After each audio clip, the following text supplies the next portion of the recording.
Bill Clark on the radio. BJ on the line in Barrow at the moment joins me. BJ, good evening to you. Hi, Bill. Yeah, great show you've got on here tonight. How are you? Okay? Yes, smashing, mate. About the mosquitoes, I think they're actually a great thing. We need some deterrent against these yobs today that are roaming the streets.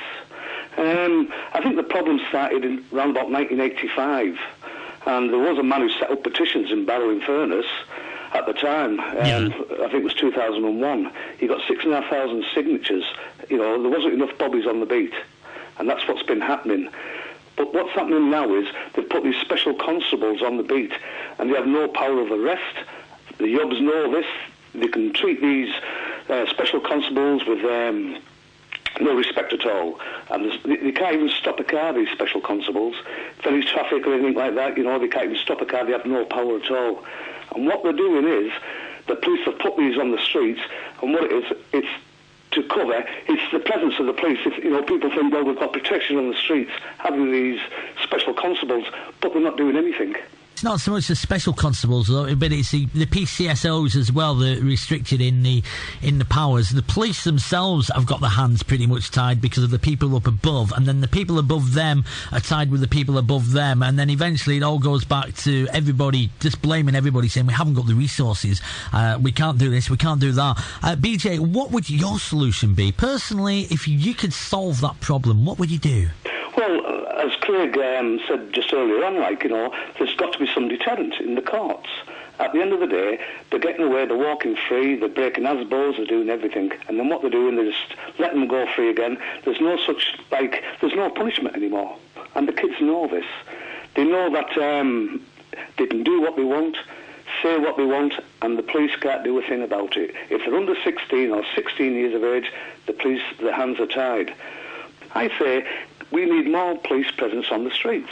We need police out of cars and walking the streets, and that's what it is, you know. Regardless what price it costs or whatever it costs, we need them on our streets. Interesting question for you then. Would you be prepared to pay extra on the council tax to actually see this happening if you knew that that money was going to be put aside for that purpose and for that purpose only, not to be borrowed from one money pot to be paid into another as councils and politicians do, but if you knew it was for that purpose only, would you be prepared to pay that little bit more? Yes, I definitely would, and I think a lot of the public would as well, as long as they felt safe on the streets.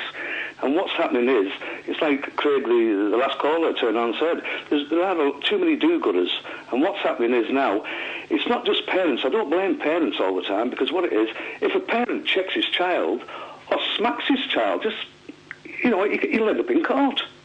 You know, so what can parents do anymore? Well, that's it, isn't it? I mean, the children know this, and they actually play on this. Bridget in Ulverston's just been in touch and said, as the kids well know, parents lost their powers of chastising and punishing them a long time ago. And the same goes for others who are involved with children, which includes teachers and other people that work with children. They need these powers returned with backup from the judiciary and the authorities, and the kids need to know this. When the kids believe they'll get punished, and severely, a few hours in the stocks each week or a month in Siberia wouldn't go amiss. What do you reckon to that one? I agree totally with him. You know, that is exactly is right. Parents have no power over children anymore because you've got like social services and all these sort of things and all these do-gooders. You can't say anything. You can't touch your child. You can't do nothing. Then you expect your child, you know, to behave, and they can't because there's no discipline at home anymore. Well, I'd like to hear everybody else's comments on this one. 07919 261 if you can text in, but I'd love you to get to a telephone. It's 0871 900 1073, and we will actually ring you back if you need us to. Steve at Rude's been in touch. We're not threatening to strike. The fire brigade spend most of their work time sleeping in the gym or playing in the local snooker league. If they are so tough, perhaps they should stop whinging and whining and get on with the work that we grossly overpay them for. BJ, what do you reckon about that one? I disagree with that. I mean, like, it's like everything else today. Like, workmen, you know, we've got all this health and safety now. We have all these sort of things going on. Okay, fair enough. It's been going on for a while with firefighters have been attacked. Yeah, but why? I mean, what sort of kick? Maybe it's me being old-fashioned, I don't know, but what are the kicks that the kids get out of doing this? Why do it? What good does it do? It doesn't do any good. It's just the mentality today. The parents today, you know, they're not really interested in the children. They're swearing in front of the children. They don't teach the kids morals and principles anymore. G. Wilson, we don't know what the G stands for, has just been in touch, says unless the government, where we are, we're talking about the firefighters, unless government who haven't a clue, firemen, paramedics, nurses should be protected from these jobs. £1,000 fines are given to the perpetrators and also to their parents or parents. Basically, it is time for zero tolerance. I've just got another text that's coming as well. Regards to the policing issues, yet again, the children aren't fully at fault. We're living in a toy town society where you regularly see our so-called law enforcement booking or taking a child's name for being in town on a bike or on roller skates or something. Well, this is it, like, yeah. You know, the police have no authority anymore. It's about time people stood up. When it comes to the vote, I mean, like, these people that are standing now, we've got the Conservatives and all that. If somebody stood up now, be it Conservatives or whatever, and said, we are going to stop crime, we're going to do this and do that, I'm not joking, they'd be peeling the wallpaper off the walls now in Downing Street because they'd be the next Prime Minister. But nobody, it's all promises. Sid on Barrow Island says, give the firefighters taser guns and immunity against prosecution for using them to protect themselves. They're doing a job that most wouldn't do, and our liberal society isn't helping at all. Robert Taylor says, being able to protect yourselves without fear of prosecution would be a good start. And Josh has been in touch tonight, says, I'm only 19, and throughout my teenage years, I've always found it sick how people can attack those trying to help or protect others.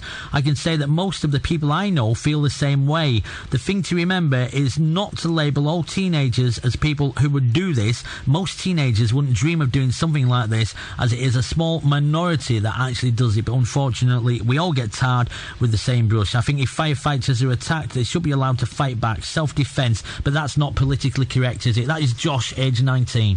Well, nobody can protect themselves in their own home anymore, can we? We can't protect ourselves at all. So, you know, even a firefighter or anybody, they can't defend themselves. You know, they'll end up in the wrong end of the law. They'll be locked up themselves. So we're just living in that, you know. Yes, bring taser guns in, but the biggest thing we need to bring in is got to be bring back reform schools, borstalls, detentions, and make the prisons harder. Thank you very much for your call tonight. Smashing Bill. Okay. And we'll take all that on board, and of course if anybody wants to comment, do get in touch with us. That's BJ from somewhere in Barrow making his point known, and you can do the same as well. 0871 900 1073 or by text tonight 07919 261 847. Love to hear from you. Abbey FM. Abbey FM. So we're giving you the chance tonight to come on the radio, discuss anything, whatever gets you back up, whatever gets you go on. It doesn't matter what it is. We're also talking about the road system, the new one-way system in Barrow as well. Like your comments on that one. Ironworks Road and part of Walney Road to become one-way on the 9th of March to make traffic flow better. Or will it make it worse? Let me know what you think about that. What a fucking lot on a piece of land. So we're running out of time now for talking about the controversial one-way system, but do bear it in mind. If you've got any comments you'd like to make on it, bill@abbeyfm.co.uk, and we'll use them on the show next Sunday night. The late night phone-in returns next Sunday. If you want to get really interactive with me, do so. Just one that's coming now, Mike from Ulverston. A lot of the local emergency services do a grand job. I was out recently in Ulverston and found myself being jeered by a group of tight-top terriers. Thought it was going to be an unnecessary moment of trouble for me. Felt like a dead man walking, but thankfully a local officer of the law came and sorted the scenario out. People need to respect them.